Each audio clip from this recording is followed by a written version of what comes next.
하나님 말씀은 마태복음 10장 28절부터 33절까지 제가 읽습니다. 몸은 죽여도 혼은 능히 죽이지 못하는 자들을 두려워하지 말고 오직 몸과 혼을 능히 지옥에 멸하실 수 있는 이를 두려워하라. 참새 2마리가 한 아사리온에 팔리지 않느냐? 그러나 너희 아버지께서 허락하지 아니하시면 그 하나도 땅에 떨어지지 아니하리라.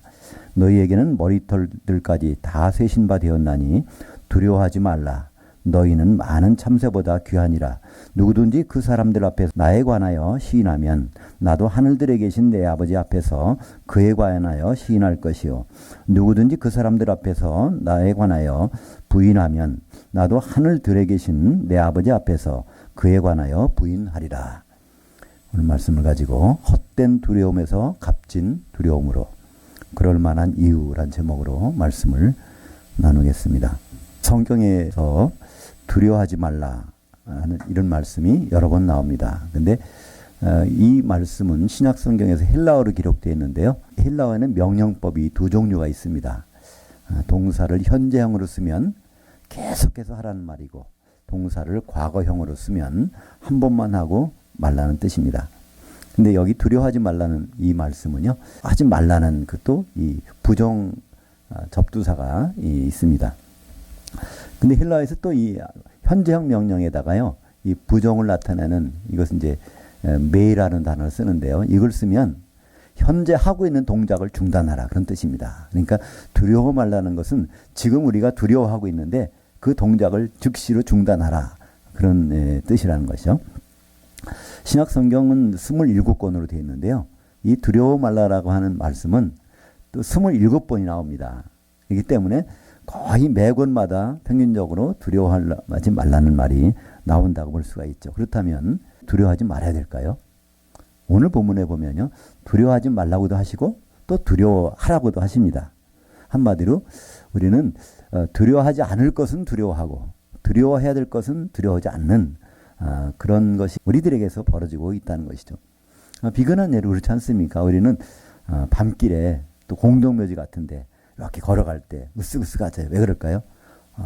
귀신이 나올 것 같아서 그죠? 귀신이 없다고 하면서도 두려워하잖아요. 그죠?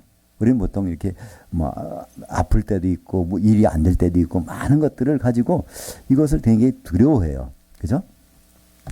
근데 사실 하나님은 다 인정합니다. 예수 믿는 분도 하나님 인정해요. 당연히. 근데 예수 안 믿는 분도 사실은 누군가 절대자가 계시다. 이거는 인정합니다. 그래서 예수 안 믿는 분도 큰일 당하면 하나님 그러잖아요. 그죠? 그러니까 하나님이 존재는 인정하지만 하나님을 무서워하지는 않은 거예요. 여기 두려워하지 말라는 이 단어는 우리말 번역은요. 어떤 데는 무서워하지 말라고 번역도 되어 있습니다. 그러니까 두려워하는 거나 무서워하는 거나. 우리는 하나님은 안 무서워해요. 그분이 계시다는 걸 알면서. 근데 이 악한 영, 귀신이나 마귀는 그건 없다고 하면서도 은근히 우리는 두려워하는데 오늘 말씀 이건 예수님 직접 하신 말씀이에요. 그죠? 몸은 죽여도 혼은 능히 죽이지 못하는 자를 두려워하지 말고 몸과 혼을 능히 지옥에 멸하실 수 있는 분을 두려워하라. 아프리카 같은 데 가면은요. 그 맹수들이 나오잖아요. 그죠? 그때 거기를 쭉 그걸 사파리라고 하나요? 거기 이제 안전한 자동차를 타고 쭉 지나가는데 그러면 사자도 있고 뭐 여러 가지 짐승들이 많잖아요. 근데 사실 짐승들이 우리는 무섭다고 하지만 사실 우리에게 제일 무서운 존재는 뭘까요? 우리에게는 사람이 무섭습니다. 그죠? 우리를 해치고 해코지 하는 것은 사실 보면요. 사람들이 하지 짐승이 뭐 우리를 해칩니까? 그러니까 이 사자도요. 배고프지 않으면 절대로 뭘 잡아먹지 않는다고 그래요. 배고프니까 할 수 없이 가서 이제 먹을 것을 구하는 것 뿐이지. 근데 그렇게 따지고 보면 우리에게 가장 무서운 것은 누굴까요? 사람이에요. 근데 왜 사람이 무서울까요? 사람의 배후에 누가 있기 때문이었습니다. 우리는 오해할 때가 많아요. 이렇게 가까운 사람, 내가 그렇게 잘해줬는데 왜 나를 배신할까? 나에게 욕을 하고 잘못된 말을 할까? 그렇게 오해하는데요. 그 사람을 보면 우리는 오해가 풀리질 않아요. 그러나 그 사람 뒤에서 조종하고 있는 다른 어떤 악한 영이 존재한다고 생각하면 오히려 그 사람을 이해하게 되고 오히려 불쌍히 여기게 되잖아요. 저 사람이 뭐를 오해했는데 누가 그렇게 오해하게 만들었을까? 그것은 바로 우리는 영적인 세계에서 살고 있습니다. 악한 영이 뒤에서 조정하고 있기 때문에 그렇습니다. 그걸 성경에서는요. 사탄 또 마귀라고 그래요. 사탄 마귀는 하는 일이 아주 정해져 있습니다. 이름 자체가요. 마귀라는 이름은요. 헬라어로 디아볼로스라고 그래요. 디아라는 것은 갈라놓다, 볼로스라는 것은 쐐기 박다. 새 책을 사면 이게 잘 펴서 이렇게 놓으면 이게 엎어지잖아요. 그죠? 다 펴지질 않아. 그러면 새 책을 샀을 때 보고 싶으면 딱 편다. 이걸 디아라고 그럽니다. 거기다가 뭘 갖다 놔요? 이거 쐐기가 뭘 갖다 놓으면은 이거는 닫혀지지가 않아요. 그죠? 이거를 헬라 말은 볼로스라고 그래요. 이건 볼로스고 이게 갈라놓는 건 디아라고 그래서 이 디아볼로스라는 것이 마귀라는 뜻입니다. 그러니까 마귀는 하는 일이 이간시키는 거예요. 하나님과 우리 사이를 이간시키고 사람과 사람 사이를 이간시키고 또 우리도요. 우리 영혼과 육체를 자꾸 이간시켜. 우리의 영혼의 말대로 움직이면 건강한 사람인데요. 생각은 있는데 몸이 말을 안 죽여져요.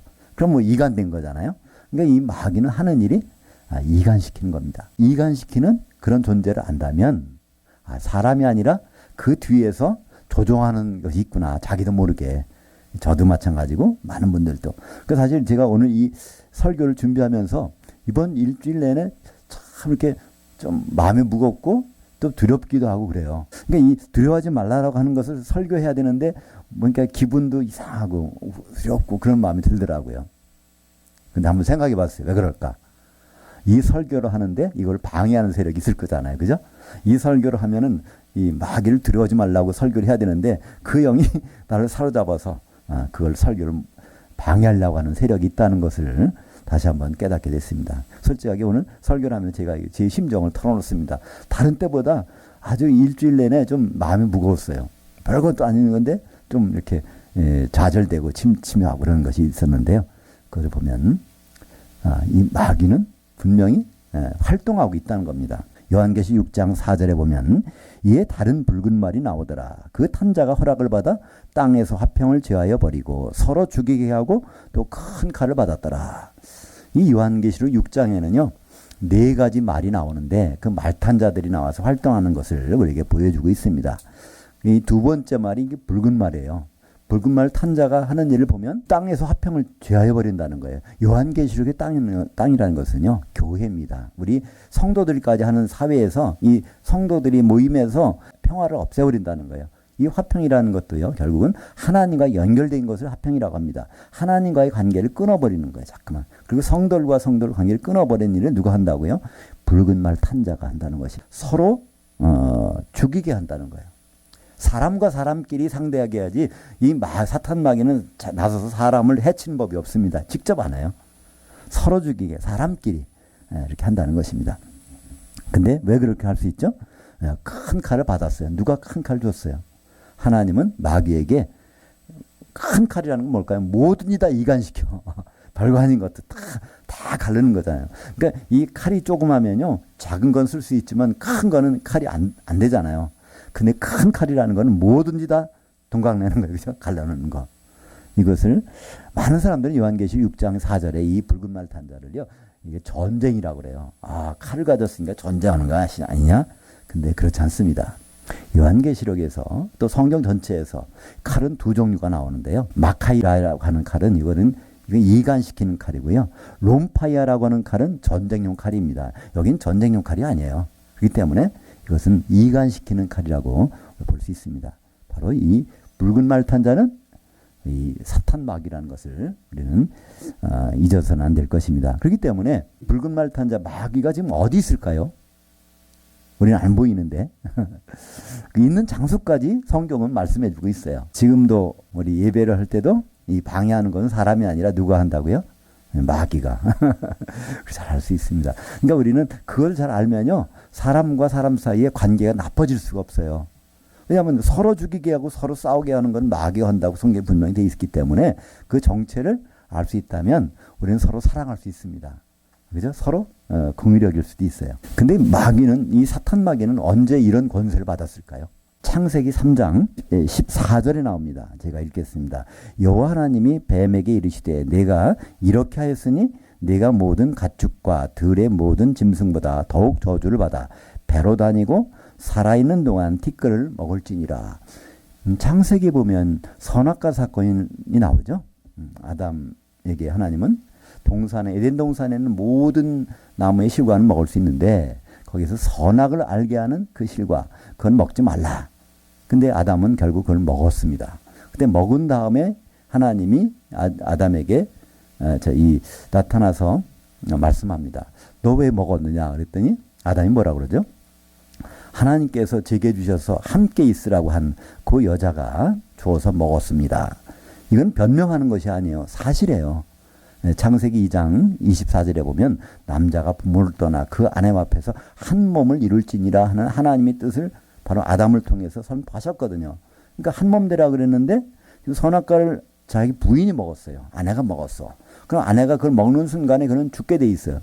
그러면 아담은 가만히 있으면 이별하는 거예요. 그죠?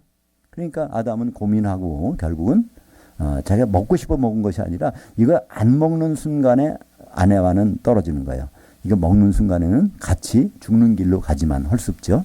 그래서 그렇게 했습니다. 하나님한테 말씀드리니까 하나님 거기서 뭐라고 책망 안 하셨어요. 바로 그 여자한테 가서 뭐라 그러죠?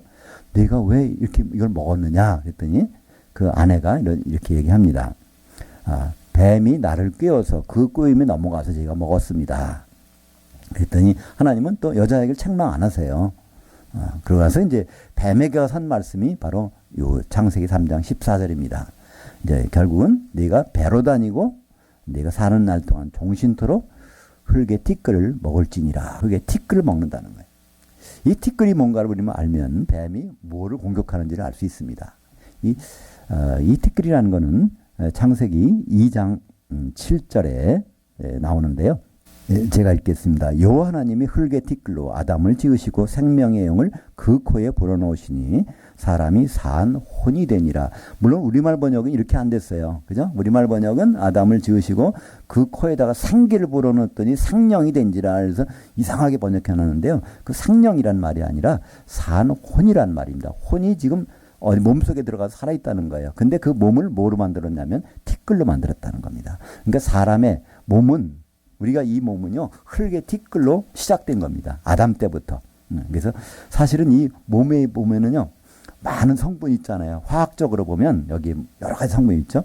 뭐 칼슘도 있고 또 뭐 인도 있고 뭐 물 H2O도 있고 수소도 있고 산소도 있고 우리 몸에 모든 게 많이 있어요. 그게 다 어디 있죠? 이 땅의 티끌에는 그 성분이 다 있어요. 사실은. 그죠? 땅 속에는 성분이 없는 게 뭐가 있습니까? 그 성분들이 우리 들어와서 지금 이제 우리가 갖고 있는 티끌로 된 거기에 하나님은 영을 집어넣어서 그래서 살아있는 생물체로 우리를 살게 하셨다는 것입니다. 그렇기 때문에 아담의 티끌, 우리도 지금 티끌을 입고 있는 거예요. 하나님 보시기에는 이게 티끌이에요. 이 속에 내가 들어가 살고 있는 것입니다. 내가 죽는다는 건 뭘까요? 내 영과 혼이 빠져나가는 거예요. 이 티끌로 된 거는 이제 흙으로 다시 돌아가는 겁니다. 이것을 언제부터? 아담 때부터 이 티끌로 우리를 지으셨고, 그러니까 뱀에게 뭐라 그래서 너는 종신토록 티끌을 먹을지니라. 그러니까 이 뱀, 사탄 마귀가 우리를 공격할 수 있는 것은 우리의 혼을 공격하지 못합니다. 우리 영도 공격하지 못해요. 그러나 그는 권한을 받았어요. 우리가 살아있는 동안 우리가 아프게도 하고 사람들이 고생하기도 하고 많은 문제들을 일으키는데 우리 속에 있는 진짜 나인 산 혼과 영은 마귀는 건드리지 못합니다. 우리의 육신적인 것만 건드리게 되는 것이죠. 그래서 창세기 3장 19절에 하나님이 아담에게 말씀하십니다. 내가 흙으로 돌아갈 때까지 얼굴에 땀을 흘려야 먹을 것을 먹으리니 내가 그것에서 취함을 입었음이니라. 너는 티끌이니 티끌로 돌아갈 것이니라. 아담, 이건 뭐라고 하죠? 아담의 몸을 네 몸이 이거 티끌이야. 그냥 티끌로 돌아갈 거야. 근데 뱀에게 뭐라 해서 너는 티끌 먹을 수 있어. 그래서 이 사탄 마귀 악한 영은요 우리를 공격해요. 대표적인 예가 뭘까요? 욥기를 읽어보신 적이 있나요? 욥기를 보시면 욥의 혼은 영은 근다르지 못해요. 근데 욥을 처음에 그 재산이 날아가게 하고 또 그 자손이 10남매가 다 죽어버리고 그리고 몸은 다 이렇게 티끌로 된 몸이 다 악창이 나서 부인도 떠나가고 그런 것을 봤습니다. 그게 왜 그랬죠? 그 사탄이 마귀가 하나님한테 욥이 그런 게요 하나님이 복 주셔서 그런 거니까 이거를 하나하나 복을 떼내면은 하나님을 저주할 겁니다. 그랬더니 하나님이 그렇지 않다. 내가 한번 해보라. 그래서 하나하나 이 티끌을 이렇게 망가뜨리는 것이 누굴까요? 사탄이 누가 허락받아서 하나님의 허락을 받아서. 그래서 그렇지만 결국 욥은 그렇게 하고 망해버리나요? 아니요. 나중에 욥을 다시 회복시키시고 갑절의 복을 허락해 주신 것을 볼 수가 있습니다. 그렇기 때문에 사탄이 하는 일은 분명해요. 우리에게 마귀가 하는 일은 우리의 이 세상의 것들을 공격을 해갖고 결국은 무너뜨리려고 하는 것인데 왜 하나님 그걸 허락하셨을까요? 마귀의 존재를 알고 그 가운데서 우리 믿음을 지키나 안 지키나를 보시기 위해서. 학교에 다닐 때 시험을 치릅니까? 그 과목을 잘 알고 있는지 모르는지를 확인해 보려면 시험이란 제도가 있어야 되잖아요. 마찬가지로 우리가 하나님을 제대로 믿는지 안 믿는지를 확인해 보려면 마귀가 활동하는 그것이 있어야 하나님은 그걸 가지고 우리를 판단하시겠다는 것입니다. 그렇기 때문에 우리가 죽게 되면요, 이 몸은 누구 거예요? 마귀 거예요.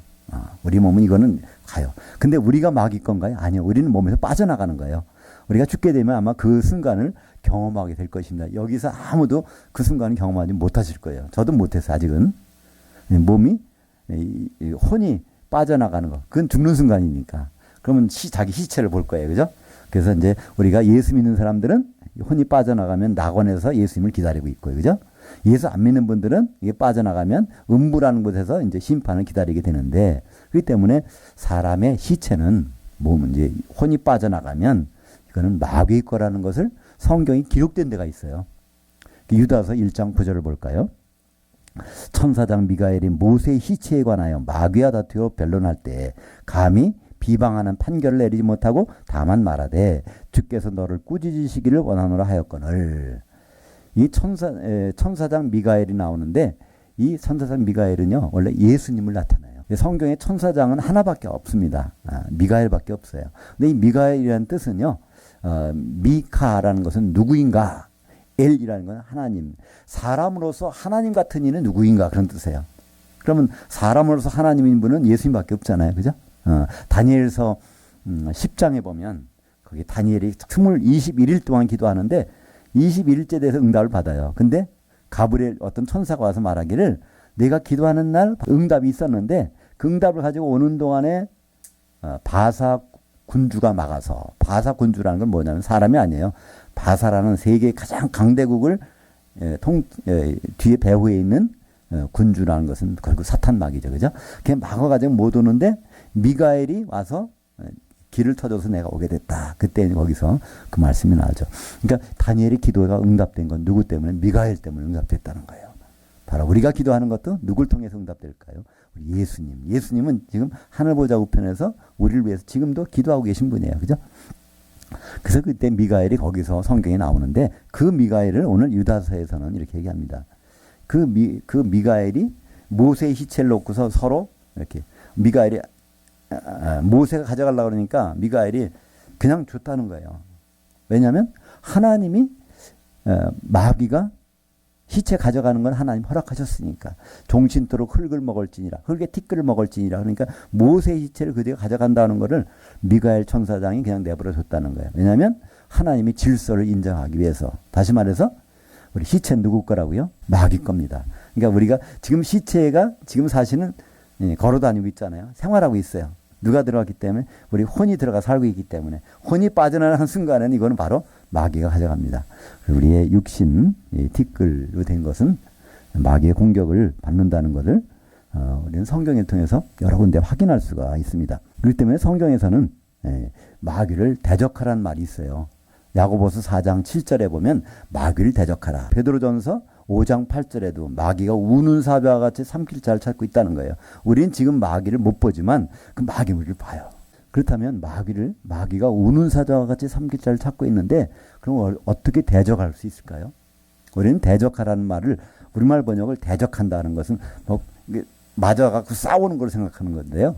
성경에서 대적한다는 말은 아니스템이라는 말은요. 그건 한번 넘어져도 다시 일어나는 뜻이에요. 공격하라는 뜻이 없습니다. 마귀를 공격해서 우리는 이길 수가 없어요. 근데 마귀가 공격을 받으면 넘어졌다가 다시 일어나란 말입니다. 그러니까 그 자리에서 오뚜기처럼 일어나란 말이에요. 하나님은 그걸 허락하셨어요. 왜? 마귀에게 넘어졌어도 다시 일어나는지 안 나는지 그걸 보고 싶으신 거예요. 그죠? 그래서 우리가 아무런 공격을 안 받는다 그러면 이상한 거예요. 아예 제쳐놓은 거예요. 그죠?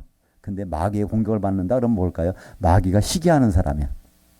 그럼 마귀가 시기하는 사람은 뭘까요? 하나님이 사랑하는 사람이죠. 그래서 우리는 어떤 나쁜 일을 당하고 뭐 그런 것을 당하는 자체가 나쁜 것이 아니라 그런 것을 통해서 하나님이 나를 어떻게 다듬어 가시는구나. 그죠? 어떤 좋은 가구를 만들려고 할 때 나무를 잘라서 그거를 다듬어 가지고 그래야 이게 가구가 나오잖아요. 그죠? 그냥 나무가 되면 나중에 썩어서 없어져요. 그죠? 그러나 그것을 좋은 작품을 만들려면 손길이 닿아야 돼요. 하나님이 우리를 좋은 것으로 만들기 위해서는요, 하나님 손길이 닿는데 그때 그 손길을 뭘로 사용하세요? 칼과 대패 같은 것을 마귀의 그 시험으로 사용하실 수가 있다는 것이죠. 우리가 그것을 깨닫게 되면 우리는 그때마다 다시 일어나면 됩니다. 그래서 성경에서는 마귀를 대적하라 이렇게 말씀을 하게 됩니다. 근데 우리는 그것을 모르고 마귀를 싸워서 이기려고 마귀들과 싸울지라 성경에는 그런 찬송가도 있어요. 우리는 마귀하고 싸워서 이길 수가 없다는 것을 성경에는 분명히 말씀하고 있어요. 창세기부터 마귀에게는 흙의 티끌을 먹으려고 우리는 그렇게 허락하셨는데 어떻게 우리라고 싸웁니까? 오히려 성경에서는요, 이 마귀가 우리를 성도들을 공격해서 이기게 돼 있어요. 근데 마귀는 직접 우리를 공격한다고 안 그랬죠? 누굴 통해서? 사람을 통해서. 그래서 이제 앞으로 적그리스도가 나타나게 되면 성경에서는 그걸 짐승이라고 합니다. 바다에서 짐승이 올라오는데 이 바다의 짐승이라는 건 바다는 세상이에요. 세상 우애를 다스리고 있는 그 사람 속에서 뭐가 있냐면 그 귀신이 들어가게 돼요. 악한 영이. 누굴 집어넣죠? 마귀가 집어넣어서 그래서 이제 사람이 사람을 공격하는 것이 이제 성경 7년 환란 때 시작되는 짐승, 적그리스도라고 하는데 거기에다가 그 마귀의 영을 집어넣어서 성도들 이기게 합니다. 그래서 요한계시록 13장 7절에 나옵니다. 또 권세를 받아 성도들과 싸워 이기게 되고 누가? 짐승이. 어떤 권세? 용의 권세, 마귀의 권세를 받아서 성도들 이긴다는 거예요. 그렇다는 얘기는 성도는 질 수밖에 없어요. 그러니까 지는 게임을 여기서 억지로 이기려고 해봐야 되겠습니까? 족속과 백성과 방언과 나라를 다스리는 권세를 받으니 앞으로 7년 환란이 도래하게 되면요. 이때는 짐승이 다스리게 되는 건 너무나 당연한 하나님께서 이렇게 정해놓은 이치입니다. 짐승을 통해서 우리를 공격해서 우리 이기게 돼 있는데 요한계시록에는요. 이기는 자에게 약속된 복이 있어요. 이기는 자는 해서 이기는 자 요한계시록 2장과 3장에 보면 7번이나 7교회 말씀하시면서 이기는 자 생명나무에 들어가고 생명책 이름을 지우지 않고 흰돌을 주고 감추인 만나를 주고 생명나무 과실을 먹게 하고 이런 모든 성전의 기둥이 되게 하고 이런 이기는 자에게 약속된 축복이 있는데 어떻게 싸움에서 지게 된 싸움에서 어떻게 우리가 이길 수 있을까요? 질 수밖에 없는데 네, 우리는요 이기는 방법이 따로 있다는 것입니다. 우리가 직접 이길 수는 없어요. 그러나 마귀와 싸워서 이기시는 분이 있어. 그분 누굴까요? 예수님이십니다. 요한 1서 3장 8절에 보니까 죄를 짓는 자는 마귀에게 속하나니 마귀는 처음부터 범죄함이라 하나님의 아들이 나타나신 것은 마귀의 일을 멸하라 하십니다. 그러니까 마귀는 우리가 싸워서 이기는 것이 아니라 예수님이 싸워서 이기기 때문에 우리는 예수님의 몸을 이루면 되는 거예요. 그죠? 예수님께 붙어 있으면 그럼 우리는 당연히 마귀를 이기는 자가 되는데 우리가 떨어져서 우리가 마귀를 싸운다면 우리는 질 수밖에 없는 그런 게임이 이 세상에서 벌어지고 있습니다. 그렇다면 이기는 자라는 것은요. 성경에서 이기는 자는요. 마귀와 싸워서 이기는 자가 아닙니다. 도대체 이기는 자가 뭘까요?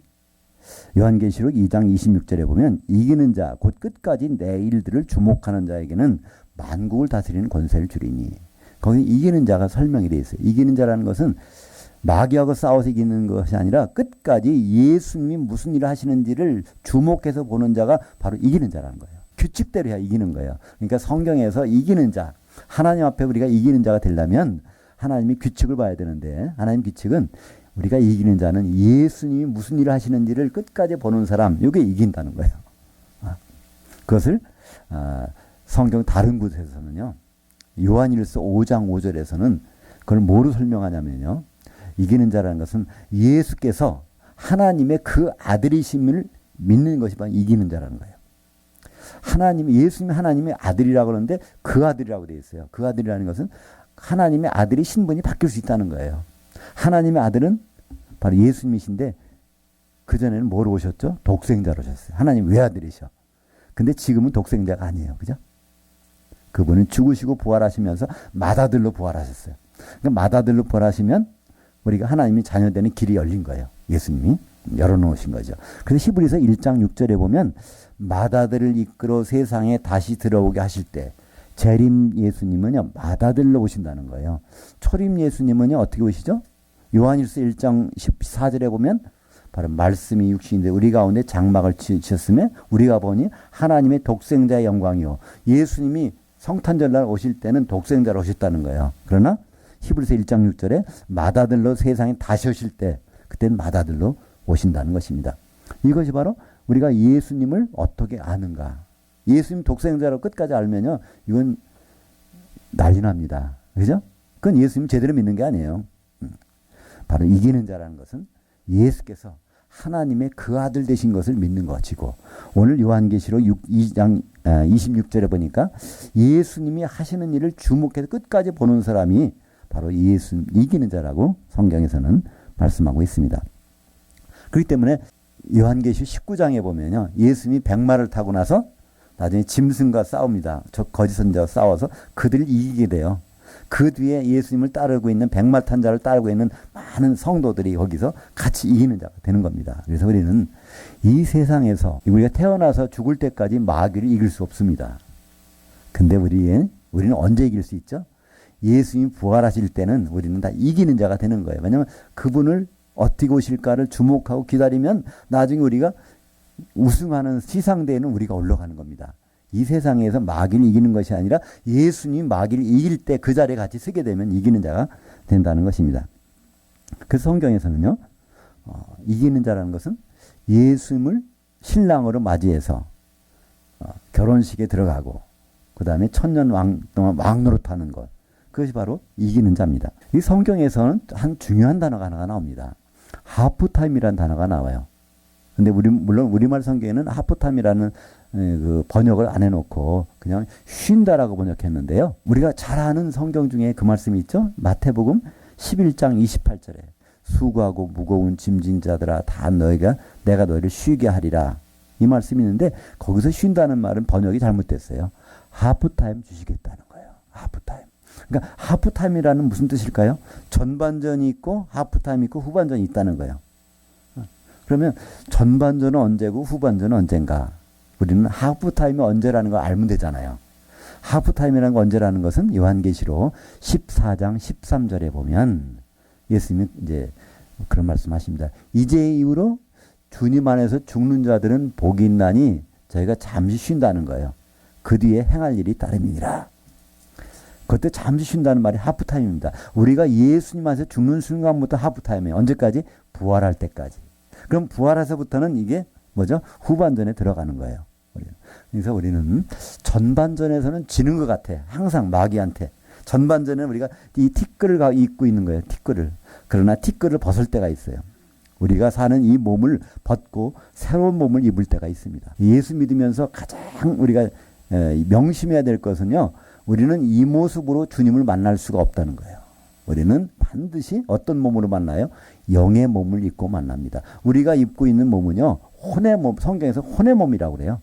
그것도 안타까운 것은 혼의 몸이라는 번역을 안 해놨어요. 고린도전서 15장 44절에 보면 육의 몸이 있은즉 신령한 몸이 있고 뭐 이렇게 번역해 하는데 육의 몸이 아니라 혼의 몸입니다. 이 혼의 몸은 무슨 몸이죠? 혼이 들어가서 살고 있는 몸. 아담 때부터 지금 내려오는 우리가 이 세상에 어머니 뱃속에서 태어날 때부터 살다가 죽는 몸은 성경에서 혼의 몸이라고 그래요.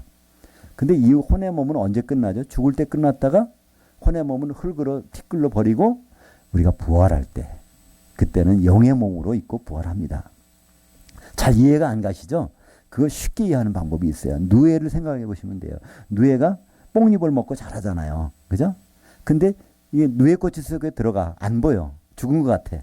근데 거기서 나올 때는 애벌레로 나오나요?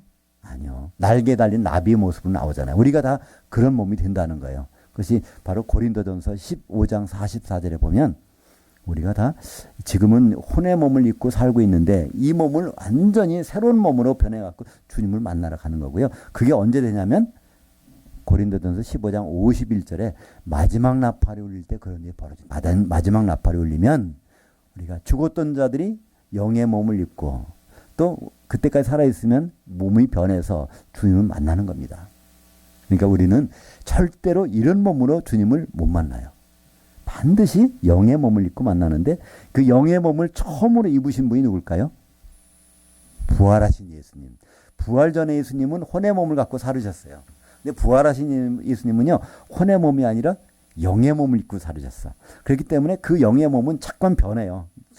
그러니까 부활하신 예수님을 제자들 못 알아봐요. 그죠? 그러니까 예수님 그러잖아요. 여기 창자국, 손에 못자국을 한번 보라는 거예요. 그리고 그러니까 못 알아보니까 외모가 전혀 딴판이니까.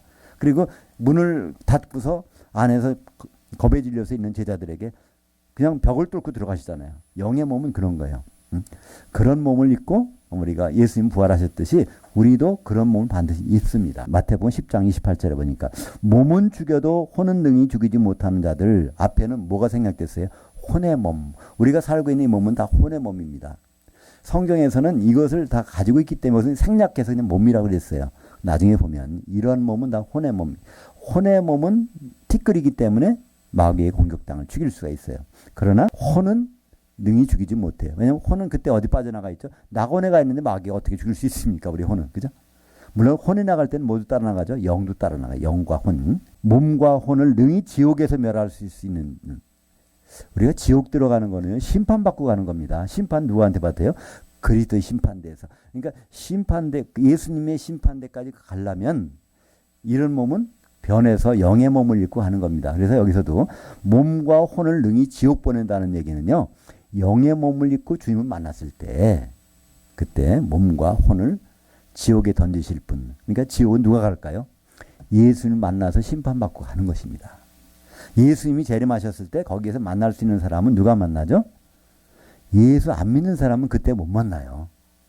데살로니가전서 4장 16절에 보면 주께서 호령과 천사장의 음성과 하나님의 나팔로 하늘에서 내려오실 때 그리스도 안에서 죽은 자들이 올라간다는 거예요. 예수 안 믿은 사람은요, 예수님 못 만납니다.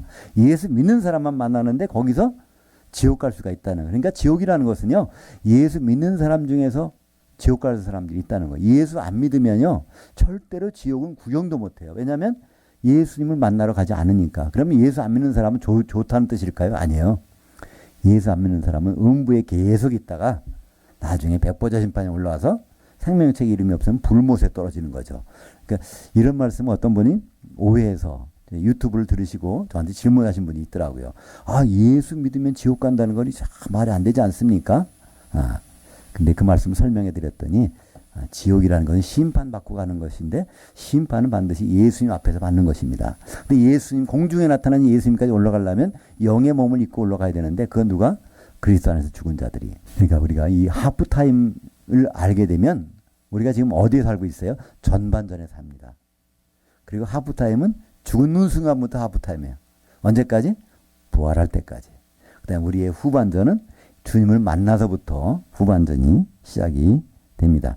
그렇기 때문에 예수 천국 불신지옥, 이거 성경적인 말이 아니에요. 예수 믿으면 죽어서 천국 가고요, 안 믿으면 지옥 갑니다.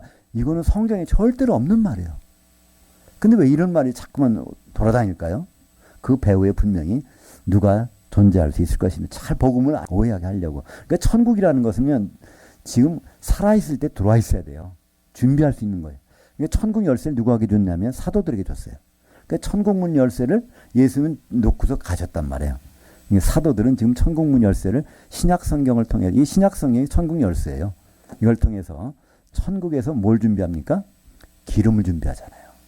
마태복음 25장에 보면 천국은 이와 같으니 하면서 바로 등을 들고 신랑을 맞으러 나간 열처녀와 같다는 거예요. 천국이. 거기 기름을 준비한 사람이 있는가 하면 천국에 들어와서도 기름을 준비하지 못한 사람이 있다는 거예요. 그래서 기름 준비한 사람만 혼인잔치에 들어갑니다. 그러니까 천국에 들어와서 교회 생활을 하고 있는데 기름을 준비한 사람은 혼인잔치에 들어가고, 교회 생활을 하고 있는데 기름 준비가 안 된 사람은 내가 너를 모르겠다. 그래서 1000년 동안 지옥에 고생하게 되는 것이죠. 그러니까 우리가 불신자를 그렇다고 불신자는 분명합니다. 어디 가죠? 음부에 갔다가 요한계시록 20장 13절에 보면 백보자 심판대 올라와서 생명책 이름이 없으면 불못에 던져지는 것입니다. 사탄 마귀는요, 우리를 어디를 공격한다고요? 혼의 몸을 공격합니다. 그래서 죽일 수도 있어요. 그렇다고 거기 끝난 다음에 우리는 참 절망해요. 근데 우리는 그런 사람이 아닙니다. 예수 믿으면서 불쌍한 사람이 되면 안 돼요. 고린도전서 15장 19절에 보면요, 우리가 바라는 것이 이 세상의 삶의 것이면 세상에서 우리가 가장 불쌍한 자라는 거예요.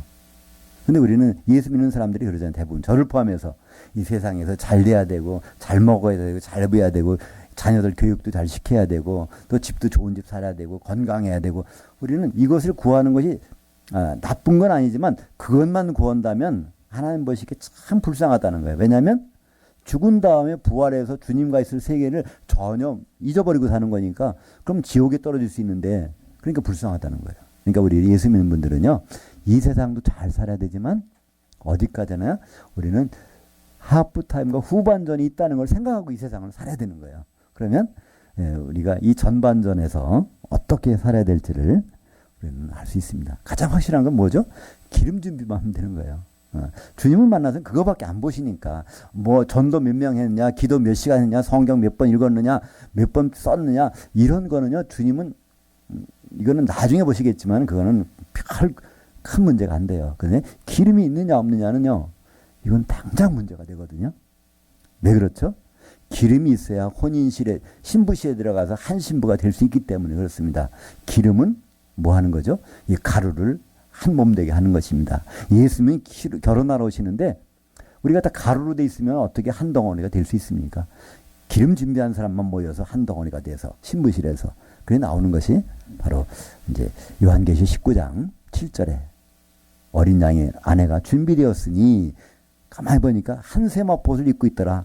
이 세마포옷은 어떻게 입죠? 예수 그리스도의 옷인데, 갈라디아서 3장 27절에 보면 성령으로 세례받은 자들은 바로 그리스도로 옷 입었느니라.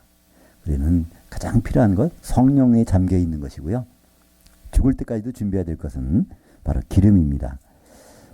오늘 보니까 여기 참새 한 마리도 하나님 허락하지 않으면 떨어지지 않는다는 거예요.